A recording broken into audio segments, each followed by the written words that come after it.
2019년 학교 공간 혁신 사업 매산초등학교 진행 프로세스에 대해서 말씀드리겠습니다.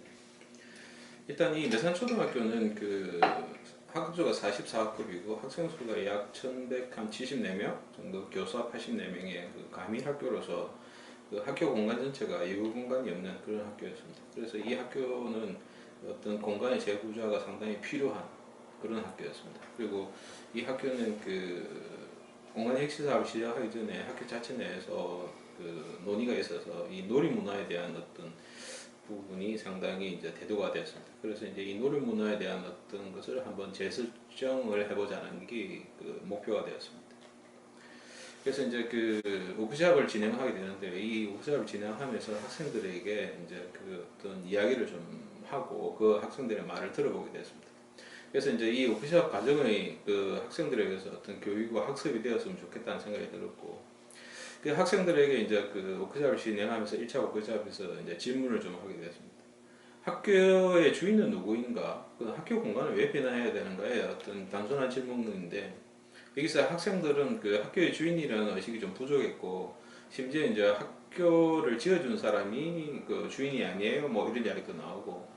그래서 이제 학생들에게 이제 어떤 학교 공간이라는 인식에 대해서 일단은 좀 설명을 하고 진행하기 좋겠다는 생각이 들었습니다. 그래서 이제 학교 공간이라는 것은 어떤 시간의 어떤 밀도라든지 어떤 충실함에 대한 것을 바꿀 수 있다는 이야기를 학생들인데 먼저 진행을 좀 했습니다.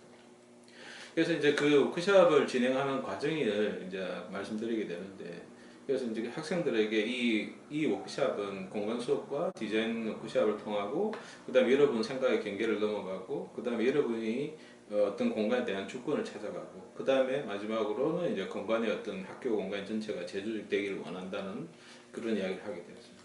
그래서 워크숍의 어떤 주요 프로세스는 말하다부터 시작해서 다시 말하다 끝나는 그런 과정들을 진행하게 되었습니다.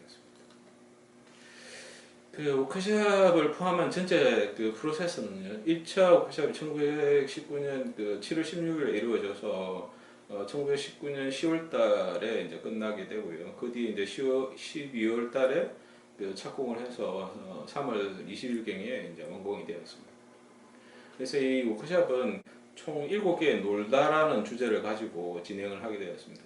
첫 번째 놀다, 두 번째 놀다 이런 식으로 가는 거죠. 물론 이제 그 안에 소주제를 만들어서 진행을 했습니다. 첫 번째 놀다는 이제 우선 학생들에게 말을 하게 만들고 그 학생들의 말을 듣는 방식을 채택했습니다. 듣는 방식은 놀이 마인드맵이라든지 브레인스토밍 이런 것들을 이용해서 이제 진행을 했습니다. 그래서 이제 보시는 바와 같이 이런 결과물을 만들어내고요. 그 결과물을 데이터로 일단 정리를 해보았습니다. 두 번째 놀다는 이제 학생의 어떤 일상을 이제 기억해보게 하는 시간을 가졌습니다. 그래서 학생들의 어떤 일상을 갖다가 인지맵을 만들어서 학생들 스스로가 다시 한번 생각을 해보게 만들었고, 자기들의 일상생활과 일상 공간이 어떤가를 한번 드러내보게 했습니다. 그래서 이 과정을 통해서 나타난 데이터들은 지금 보시는 바와 그렇고요. 여기서는 기존의 어떤 놀이 문화라고 하는 놀이 공간이라고 하는 것이 크게 다르지는 않았습니다. 운동장이 가장 많은 데이터를 가지고 있고요. 그다음 세 번째 놀다는 학교 내에서 이제 과연 놀이 문화라는 것이 어디서 행해질 수 있을까를 학생 스스로가 관찰하고 탐험하게 했습니다. 그래서 학생 스스로가 관찰하고 탐험하면서 그것을 관찰 지도를 만들게 되고요. 이 지도들을 가지고 학생들하고 다시 만나서 이야기를 하게 됐습니다. 그래서 이제 놀이 지도를 갖다 데이터화 시켜서 이게 정리를 해보면, 희망이 지금 파란색으로 보이는 부분인데요. 희망이 파란색 보이는 부분이 보시다시피 운동장보다는 학교 뒤쪽에 이제 중정 공간과 피로티 공간으로 압도적으로 지키게 됩니다. 물론 이제 2층에 특이하게 이제 2층 데크 공간이 일부 좀 나타납니다. 그래서 저희들이 이제 학교의 뒤쪽에 중정 공간이 피로티 공간하고 주차장으로 쓰이고 있는 관계로 일단 학교에 부탁을 드려서 학생들이 방학을 마치고 등교할 때 이 공간을 다 비워달라고 좀 협의를 드렸습니다. 그래서 이제 학생들에게는 말을 하지 않고 다 비워놓은 상태로 이 공간을 두니 학생들이 엄청나게 이제 효율적으로 사용을 한 거죠, 여기서. 그래서 여기서 이제 데이터가 도출되게 되는데요. 그래서 놀이터의 어떤 양상이 그 운동장이나 이런 데에서 이게 주차장을 놀이터로 쓰겠다는 이야기가 많이 나왔습니다. 그래서 이제 그 실험이 좀 유효했다는 생각을 좀 들고요. 그래서 이제 이 네 번째 놀다에서는 그 소주제는 다시 보다라고 정했는데 우리의 놀이 공간을 다시 봐서 이 공간이 어떤 공간으로 바뀌었으면 좋겠나 그걸 한번 장소를 정하게 했습니다. 그래서 이 장소는 그 TF팀과 일반 학생의 이제 그 데이터를 모았습니다. 그래서 지금 보시는 바와 같이 이제 그 놀이 현재는 이제 빨간색이고 희망사항이 노란색인데 이것이 이제 뒤쪽 중정 공간, 피로티 공간, 주차장 공간, 시청각실, 그 다음에 2층의 데크 부분이 압도적으로 많이 찍히게 되었습니다. 그래서 이것들을 이제 데이터를 정리를 해보면 그 보시는 바와 같이 이제 주차장 부분과 2층의 데크 부분이 상당히 많이 나타나게 되었습니다. 그래서 이제 이 다섯 번째 워크숍에서는 이제 다섯 번째 놀다는 이제 상상하다고 해서 첫 번째 상상하다는 이제 학생들로 하여금 그 주어진 놀이 공간에 그 기본이 되는 도면을 제공을 하고 거기다가 이제 마음껏 그려보게 했습니다. 자기들의 놀이 행위가 어떻게 이루어지면 좋겠다는 걸 이제 그리게 되는데요. 이것을 가지고 여섯 번째 워크숍에서는 이제 이것을 모델링 작업을 했습니다. 이렇게 그것을 입체로 만들어 보고 그 만드는 것들을 이제 전시를 하게 되었습니다. 여기서 이제 학생들이 이제 가장 이제 흥미를 많이 느꼈고 실제로 이제 일반 학생들도 전시된 것에 대해서 상당한 관심을 보이게 됐습니다. 그래서 이제 그 만들어 놓은 어떤 학생들의 작품들을 정리를 해서 이 데이터를 만들게 되었는데요. 이 데이터가 이제 그 전체 TF팀이 만들었던 어떤 데이터입니다. 그것을 갖다가 이 학생들은 무엇을 어떻게 하고 싶어 했는지, 그 다음에 어떤 활동을 하고 싶어 했는지, 그 다음에 그 활동들의 건축적인 속성은 뭔지를 이제 여기서 도출하게 됩니다. 그래서 이제 기본 계획 방향을 설립하게 되었습니다. 기본 계획 방향은 이 보시는 바와 같이 1층 그 외부 공간을 위주로 가는데요. 여기서 이제 시청각실과 도서관이 이 외부 공간을 싸고 있기 때문에 이 공간이 중요했다 생각해서 도서관은 현재 건들 수가 없어서 시청각실을 열어주게 되었습니다. 이 시청각실은 기존에 아주 딱딱한 고정식 의자로 되어 있는데 여기에다가 유연성을 부여하기로 했습니다. 그러고 해서 이 1층 공간과 만나기를 원했습니다. 그래서 이 그 진행 상황을 갖다가 이제 설계자의 진단을 하게 되었습니다. 보시다시피 시청각실을 이쪽으로 열어주거나 복도 쪽으로 열고자 했던 겁니다. 그리고 2층의 양쪽의 데크 공간을 연결해서 1층 놀이 공간과 연결되는, 그래서 그 사이에 이 놀이 통로를 줘서 이 놀이 통로가 어떤 과정이 있게 그렇게 만들게 되었습니다. 그래서 이제 이것을 설계자에 넘겨서 그 설계 도면을 만들게 되었습니다. 이 설계 도면은 보시는 바와 같이 이렇게 정리가 되어서 그 7차 워크숍에서 학생들인데 이 내용을 발표하도록 했습니다. 그래서 이제 공사가 끝나고 완공이 된 시점에서 사진을 찍은 건데요.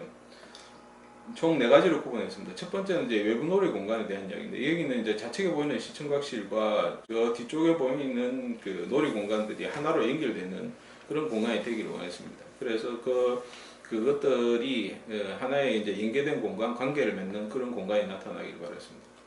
두 번째는 이제 시청각실입니다. 이 시청각실 보시는 바와 같이 이미지에서 보시는 바와 같이 그 시청각실과 바깥의 외부 데크가 같이 열려 있습니다. 이렇게 이제 그 재료의 어떤 색감이나 재질 같은 것도 완벽하지는 않지만 그 서로 매치를 시켜서 이 두 개의 내외 공간이 하나가 되길 원했습니다.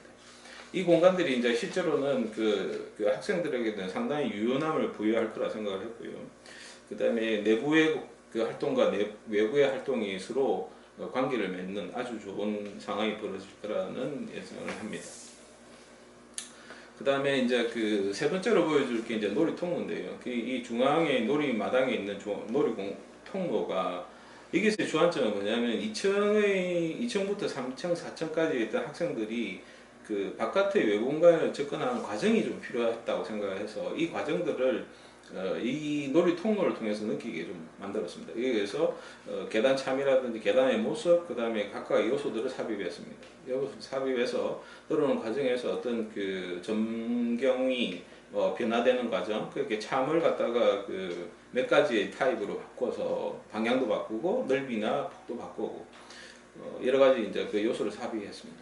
그 다음에 네 번째가 넘어가는 게 이제 그 2층의 아까 2층 데크가 학생들인데 이야기가 많이 나왔는데 이 빈 곳을 갖다 두 곳을 서로 연결하게 됐습니다. 연결해서 이제 학생들의 접근도를 올리고 그다음에 놀이 통로와 외부 공간에 이어지는 과정들이 순차적으로 좀 이어지도록 하는 생각을 했습니다. 그래서 이제 제 이미지에 보시는 바와 같이 이제 그 복도 공간과 이 데크 공간을 서로 연결해서 서로 소통이 잘 되도록 하는 그런 이제 목표를 세워서 진행하게 됐습니다. 그래서 이제 매산초등학교에서의 학교 공간 사업은 사실은 이제 공간의 어떤 재구성에 대한 개념이 상당히 중요했고, 그 다음에 이제 이것을 공간이 이제 보여주는 공간이 아니고 경험하고 사용하는 공간이 되었으면 좋겠다는 생각하고 학생들이 스스로 조직하는 공간이 되었으면 좋겠다는 생각이었습니다. 그리고 이제 한편으로 그것을 통해서 이제 아주 유연한 공간이 가지기를 원했고요. 그 다음에 이제 각 학생들이 어떤 대응하는 공간, 행위에 대응하는 공간 이런 것들을 가지고요. 가장 중요한 건 이제 공간의 영속성이고 그 영속성을 통해서 공간의 활성도가 올라가기를 원했고 그 과정에서 어떤 접근하는 과정이 생겨서 그것의 즐거움을 학생들이 느끼길 바랐습니다. 그래서 이제 이 공간들이 앞으로 향후 이제 제일 중요한 것이 이제 가장 이 지속 가능성에 대한 문제인데요. 이 공간의 지속성이 아주 학교에서 계속 지속이 되고 순차적으로 학교에서 이 개념에 이제 이어받아서 다른 공간들이 조직이 되고 다시 구성이 되는 그런 학교가 되었으면 좋겠다는 생각을 했습니다.